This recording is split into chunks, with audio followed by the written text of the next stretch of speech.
Hello mga idol, welcome back to my channel. Sagutin lang natin itong isang nag-comment. Paano po pagkaiba yung amount sa advance to employee versus reimbursement to employer?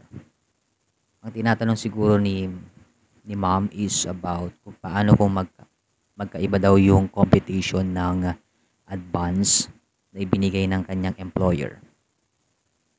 Ito ay tungkol dito sa ating SSS sickness. Meron tayong guide na ginawa. Ito, nung sa previous one, may makikita kasi dito kung magkano yung i-advance kay employee at magkano yung mare-reimburse lang kay employer. Possible po kasi ang nangyari niyan is merong ginamit si employer na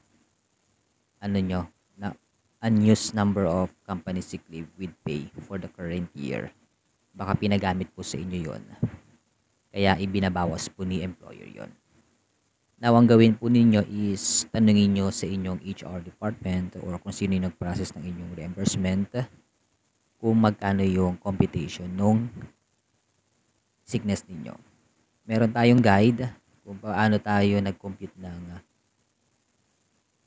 computation ng ating sickness computation. So, meron tayong guide dito. Ginawa ko na lang yan doon sa ating naunang computation. So, siguro, ang gagawin na lang natin from time to time, gagawa ko ng isang content na ibigay ako ng pre-computation kung magkano yung ating computation ng sickness. Yun lang, maraming salamat and God bless.